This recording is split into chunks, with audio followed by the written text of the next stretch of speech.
Hola, mi nombre es Amanda Fajardo Gálvez y me dispongo a exponer ante este congreso un estudio empírico sobre los correlatos psicosociales y clínicos del trastorno delirante. Es el denominado estudio del INREP. El trastorno delirante no es muy frecuente y lo podemos definir como un trastorno psicopático que se caracteriza por uno o más ideas delirantes que están completamente fuera de la realidad y además tienen un carácter persistente. Si atendemos a lo que está establecido en el DSM-4, vemos que existen 7 clases de trastornos delirantes. El persecutorio, celotípico, somático, de grandiosidad, erotomaníaco, mixto o no especificado. El trastorno persecutorio se da en un conjunto de condiciones. La persona que lo padece piensa que le están persiguiendo continuamente. El trastorno celotípico es un delirio con datos irracionales. Se pierde el tiempo intentando dar explicaciones a sucesos que realmente no lo tienen porque la persona quiere confirmar sus sospechas. El trastorno de grandiosidad. La persona tiene un delirio y piensa que él nunca está equivocado, que todo lo que sucede por parte de él es lo mejor.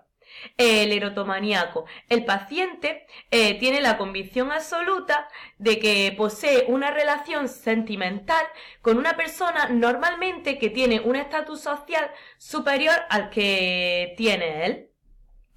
El trastorno somático es una creencia de que una parte del cuerpo está desprendiendo un mal olor o que tenemos alguna especie de virus o insectos rondando por nuestro cuerpo.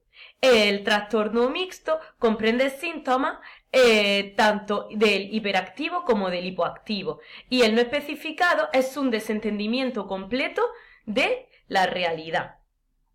Sobre todo, el trastorno que más se frecuenta es el persecutorio. Para continuar, decir que el trastorno delirante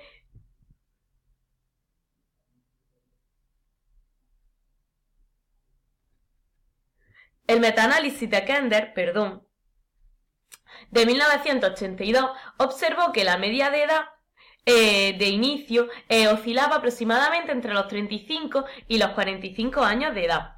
Kendall observó también que el número de mujeres afectadas era ligeramente mayor que el de hombres. La mayor parte de las personas que padecen este trastorno estaban casados, vivían en un entorno familiar propio, formaban parte de un grupo que tiene un nivel educativo y socioeconómico bajo. Entre los factores de riesgo especialmente relevantes para el TD se encuentra una edad de inicio avanzada, nivel socioeconómico bajo, aislamiento social, inmigración, deficiencias sensoriales, entre otros. La primera consulta psiquiátrica hemos visto que se puede hacer aproximadamente entre los 4 y los 6 años posteriores al diagnóstico del trastorno.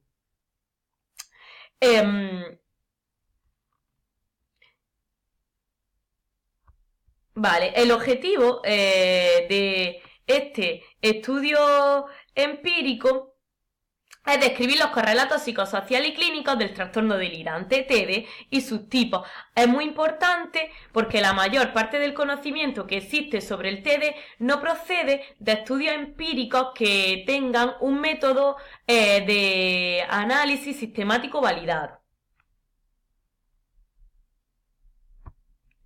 En cuanto al método, decir que se seleccionó una muestra aleatoria de 106 individuos que tenían un diagnóstico de TD y fue a partir de un registro informatizado de casos de 5 centros de salud mental. Existieron criterios de inclusión y criterios de exclusión. Algunos de los criterios de inclusión era, por ejemplo, que los pacientes tuvieran más de 18 años, que estuvieran diagnosticados de TD, de trastorno delirante, a través del DSM-4, que la persona que está llevando su trastorno, es decir, el psiquiatra clínico, diera consentimiento para realizar este estudio y además que el paciente también diera su propio consentimiento. Y en cuanto a criterios de exclusión, fueron los siguientes: que no cumplieran las condiciones diagnosticadas por el DSM-4 o que tuviera un diagnóstico aparte de retraso mental. Si, por ejemplo, atendemos a esta serie de criterios, podemos ver que finalmente se seleccionaron 86 participantes. En cuanto al diagnóstico de TD, todos los pacientes fueron evaluados por un conjunto de estudiantes que están especializados en esta materia de psicología clínica. En cuanto a los datos sociodemográficos y generales, decir que se han utilizado distintas pruebas para determinar el grado de estas alteraciones. Por ejemplo, inventarios, también se han analizado si han abusado de sustancias, si han intentado suicidarse, si han tenido problemas legales, encarcelamiento, etc. En cuanto a la personalidad premórbida, decir que se utilizó la escala SAP. Para síntomas psicopáticos se utilizó el modelo de escala PANSS. Para síntomas depresivos se evaluaron a través de MADRS, M-A-D-R-S. Y para funcionamiento cognitivo general se evaluó con la escala mental Mini. Para comorbilidad psiquiátrica se diagnosticó otro tipo de escala que tenía 30 ítems. Para funcionalidad se evaluó con la escala GAF y para discapacidad se evaluó con el SDI, que está formado por 5 ítems que se agrupan en torno a 3 escalas diferenciadas. Además,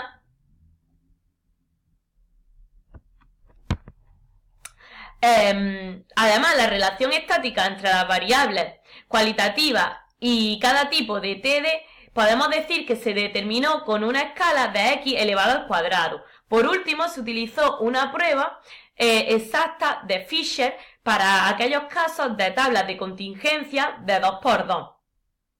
Y para analizar las diferencias estadísticas entre variables cuantitativas y cada tipo de TD, se utilizó la escala U de Manning-Whitney. Todas las características sociodemográficas han sido analizadas mediante frecuencias, medias o desviación estándar. En los análisis, los tipos de TD se utilizaron pruebas no paramétricas debido a que el tamaño muestral era demasiado pequeño. Para continuar, decir que se dispuso de datos completos de la totalidad de los 86 participantes. El tipo persecutorio fue el tipo más frecuente. Oscilaba aproximadamente entre un 59,3% y 60% de los casos. La media de desviación estándar de edad era 54 para 14,4 años y la media de edad de inicio del TD era de 39,6 para 14,3 años. El 61,6% de los participantes fueron mujeres. Vamos a examinar diferentes gráficos.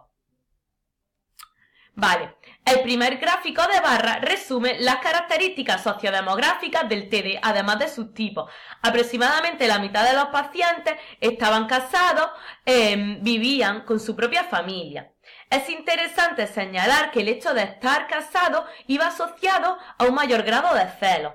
El bajo nivel de estudio y de condiciones socioeconómicas que observamos coincidían con resultados que se establecieron previos a este estudio empírico. En el segundo, como pueden observar, se muestran los posibles factores de riesgo para el TD, además de sus tipos. Los resultados indican que el TD se produce a menudo junto con un trastorno de la personalidad.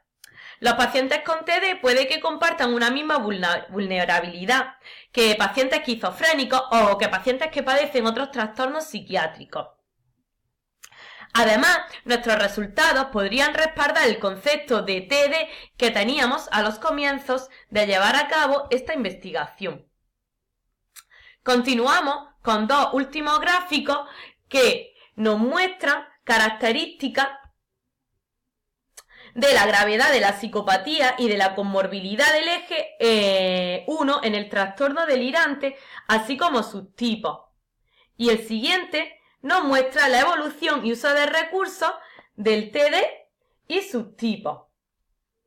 Así, el primer gráfico que se expone, vemos sobre todo, podemos destacar que las puntuaciones de los síntomas depresivos fueron significativamente menores en los tipos de TD de grandiosidad, en comparación con el resto de tipos de trastorno. También se ha observado una frecuencia de alucinaciones un 45,3% mayor que el de 2 estudios que se realizaron de manera previa. Por último, decir que el cuarto gráfico confirma que el TD tiene un factor desencadenante en casi la mitad de los casos. Aproximadamente 2/3 partes se puede decir que es de tipo insidioso y 3/4 partes de los casos siguen un curso ininterrumpido. Podemos concluir que el objetivo de este estudio empírico que se previó al comienzo de la investigación se ha cumplido sin lugar a dudas. Aunque tan solo se examinaron 86 pacientes, el estudio es la muestra del TD más amplia que se ha llevado a cabo hasta la fecha de hoy. Es posible que la muestra de nuestro estudio tenga un sesgo de selección, puesto que los pacientes habían participado siguiendo el consentimiento o no del psiquiatra clínico que lleva a cabo el estudio de su trastorno. Por ello, podemos llegar a concluir que algunos de los pacientes seleccionados quizás tienen menos grado de TD que otros que podrían haber llegado a participar. Este estudio, además, puede abrir futuras líneas de investigación, como por ejemplo explorar la validez de los tipos de TD actuales. Y por último, los estudios genéticos pueden ser útiles también para identificar endofenotipos que nos permitan describir mejor el TD y otras categorías psiquiátricas. Por último, me gustaría expresar mi agradecimiento por haber tenido la oportunidad de compartir con ustedes los datos más relevantes de este estudio.